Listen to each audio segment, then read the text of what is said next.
does that say? If the school district says, young person, you can be anyone you want to be, but you got to see a cop in the morning before you walk into the building. You got to be scanned through a metal detector.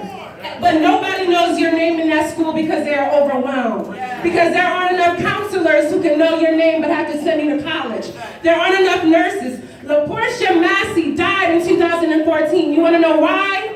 She had a nurse that was only employed for 2 days out of the week. And that day she had an asthma attack. That nurse was not there. What kind of message does that send to our young people? But a cop can be in there full time. We see these uprisings, we see this global movement happening, right, with young people. Trayvon Martin in 2012, right? We see young black and brown people being attacked. And we understand as an organization that it is our duty to empower young people to change that narrative, to empower young people to step into their roles, to empower adults to let young people speak, right?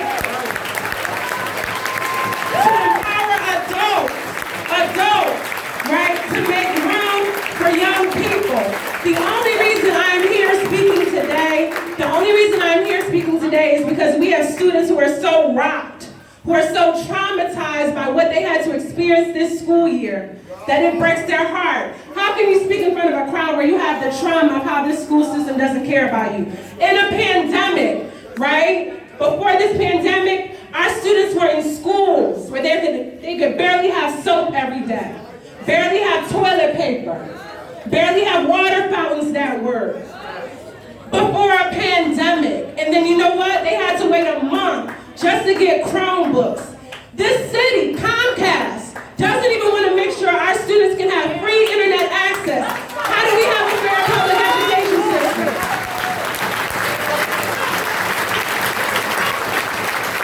It is our duty to tell the truth and to tell the truth, right? We are having a campaign for police-free schools because we know that reforms do not work. They have never worked. We have tried all of them, and that is how we know. Sarah, in 2008, the cops were called on young people for showing up to school out of uniform and late. So a decision was made that cops should be the ones to deal with that. They showed up, and you know what they did to those young people? They brutalized them. They put the school on lockdown. They gave dozens of students disciplinary transfers. What kind of message does that send? So you know what we tried? We said, you know what, why don't we try to train officers? Maybe young people can talk some sense into them.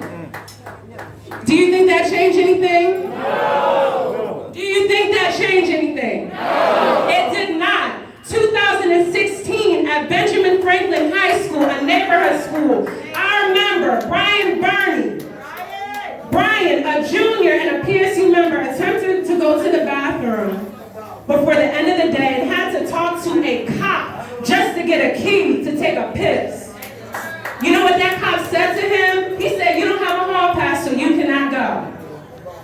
Right? And as a national human being, as a national leader who understood that he had the right to use the bathroom, he became frustrated and articulated his right to say that. Do you know what that cop did? That cop slammed him on the ground, punched him twice, a baby, a child, punched him twice, put him in a chokehold as students watched and recorded. And you know what they were told? They were told, delete that image, delete that video. What kind of message does that say when young people can't even tell the truth about what's happening in these buildings? Buildings that they're told they're supposed to feel safe in. So you know what we did 4 years ago this month? We held weekly vigils, press conferences, did interviews, and had a meeting with Dr. Hyde. Right? Dr. Hyde, who met with us, told us that he believed in young people. We said to Dr. Hyde, if you believe in young people, we want that cop fired. We want restorative justice practitioners and counselors replaced with cops. We want cops defunded, right? And we want transparency, right? We asked him to tell the truth about their policies. Do you think he did all of that? No. He did not. He refused to fire that cop. Because he's a piece of shit. No.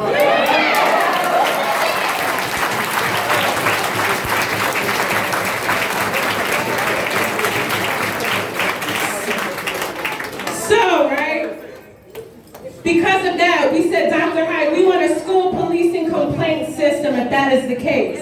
He gave us that. Do you think that was effective? No. We won that after Oakland won theirs after a young person was murdered by their law enforcement. We won that police complaint system.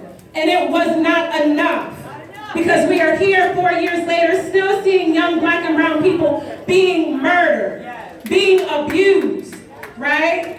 2017, a year later, after we won this complaint system, Isaac Garner Jr., an elementary student in an art class who had a disagreement, his teacher called for help for climate management, and do you know who they brought up to that run to help? The police, right? So because of that, that family said, you know what, we want justice. We're gonna go to the school district and figure out how to make a complaint.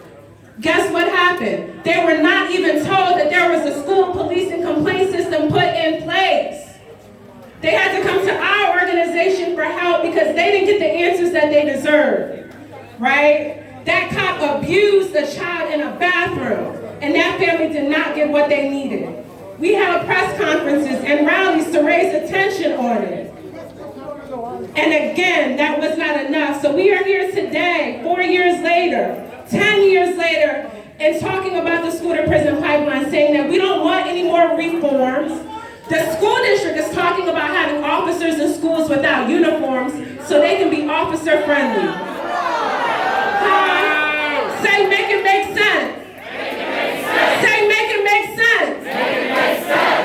So we are here today with 3 demands in honor of the young folks that we have lost, to say that we will not wait for any other young life to be taken.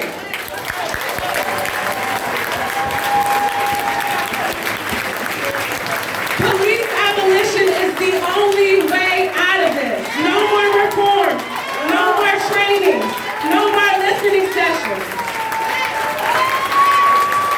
So we are here with 3 demands that we need all of your help in raising, right? The school district is working quick to say that they can train cops, and we are saying that is not the answer. So demand 1, we want every single cop that is in these schools out by the time schools reopen.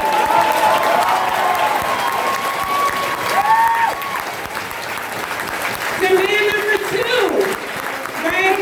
We're seeing all these amazing wins right now for police-free schools in this country and in this world. Toronto has police-free schools after a 10-year campaign. Minneapolis just decided to end their relationship with the police department.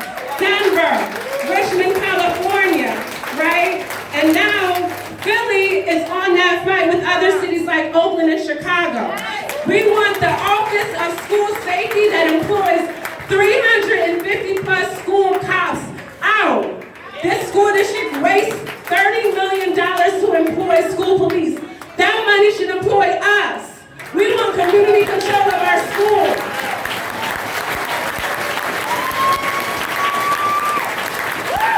And demand number 3, we want an end to the MOU agreement that says that principals must call law enforcement with any issue. We don't want them being called. We want our folks called. We want nurses. We want grandmas and aunties and papas in the school.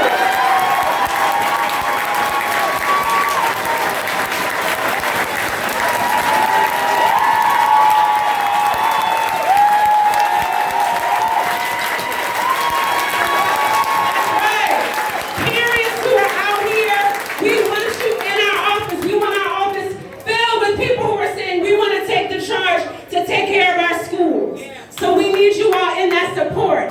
If you can, please, we got 10,000 signatures in a week saying that Philly is ready for police-free schools. We want to get to 20,000 in another week.